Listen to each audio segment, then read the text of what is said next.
The date was Sunday, May 4th, and the stage was set for Game 7 of the Golden State Warriors versus the Houston Rockets.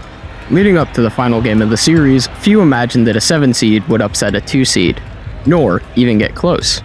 But with the quick lead of the Golden State Warriors getting up 3-1 against the Rockets, the Houston Rockets were prepared to go home early.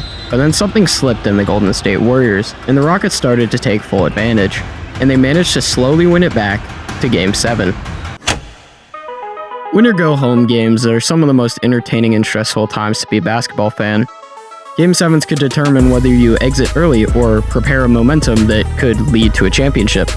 And, well, let's just say this game is one for the history books.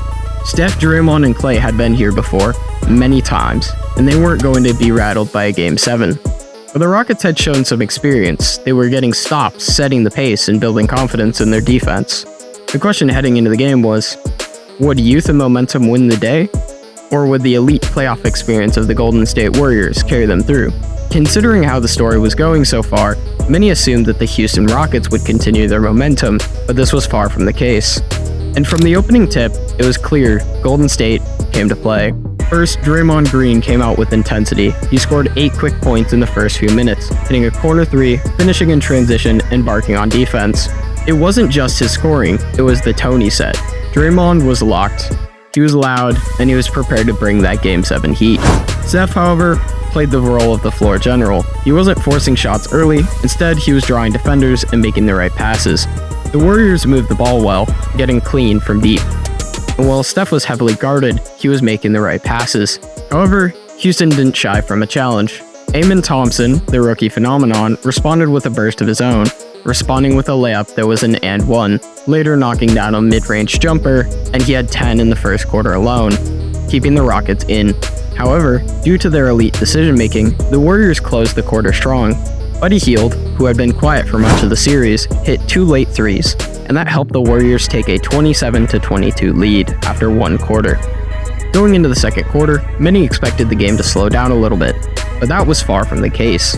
The second quarter was the Buddy Hield show. Golden State fed the beast, and Hield delivered. He had hit 4 threes in the quarter alone, including a deep one off of a pass from Stephen Curry. His releases were quick, and the Rockets just weren't closing out in time. However, midway through the quarter, the Warriors went on a 14-2 run, capped it by, you guessed it, yet another 3-pointer from Buddy. At that point, he had made 7 threes in just the first half. The Rockets called a timeout, and the building was suddenly tense. Houston had to regroup if they wanted any chance of the comeback. After the timeout, Jalen Green hit a couple of floaters. However, the regroup was in little effort. They were forcing tough shots, but missing the open ones. Their offense just looked completely out of rhythm. Now, with this in mind, Golden State looked even better. Simply enough, Golden State was tightened up on both defense and offense. Draymond was switching everything. Wiggins was shadowing Jalen Green, and the Warriors made it tough for the Rockets to find clean looks. At halftime, the Golden State Warriors were leading 56-43. The Warriors had hit 10 3-pointers, Buddy Hield had 23 points, and Houston had some serious work to do. Right out of the break, the Rockets looked immediately more aggressive. Amen Thompson once again sparked the offense. He pushed the pace, got to the rim, and made a few hustle plays that got the crowd back in it. Jabari Smith Jr. hit a corner 3 to cut the lead to single digits for the first time since the second quarter. Not only did they ramp up their offense, their defense was seemingly way tighter. They started trapping Steph off with screens and daring other guys to beat them. For a few minutes, it worked. The Warriors had few empty possessions, and Houston cut the lead down to 64-58 with about 5 minutes left in the quarter. But just as quickly as the Rockets made their run, the Warriors had answered.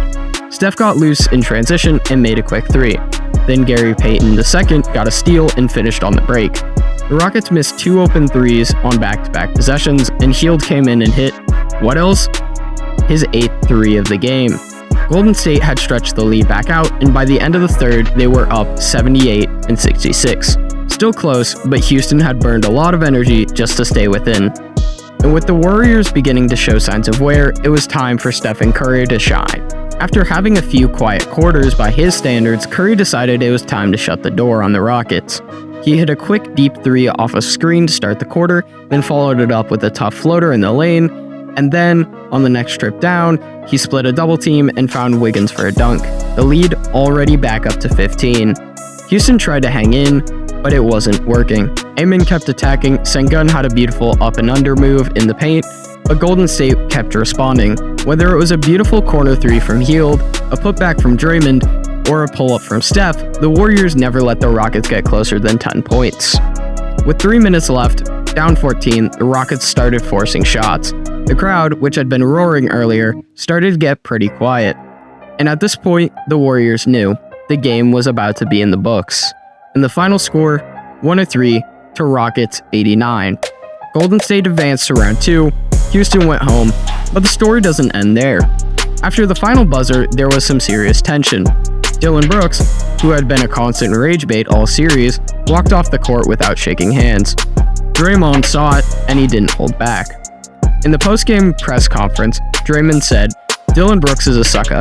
You gotta shake hands like a man." But Green also gave credit where it was due. He called Alperen Sengun one of the toughest bigs he's ever played against, and said Houston was a real future if they stick with this group. Meanwhile, Steve Kerr praised Buddy Hield, calling it one of the best games of his career, and honestly, he's right. 33 points, 9 threes, and on a Game 7 on the road, it's as clutch as he can get. But what does this all mean? For the Warriors, this win proves that they're not done yet. Steph, Draymond, and Klay showed they can still deliver in big moments, and with Hield stepping up, this team is a serious danger against round 2 against the Minnesota Wolves. And for the Rockets, this one stings, but it's also a step forward. Amen looked like a future all-star, and Sengun continues to grow. They've got young talent, and they fought hard. Most importantly, this playoff experience will matter the next time around.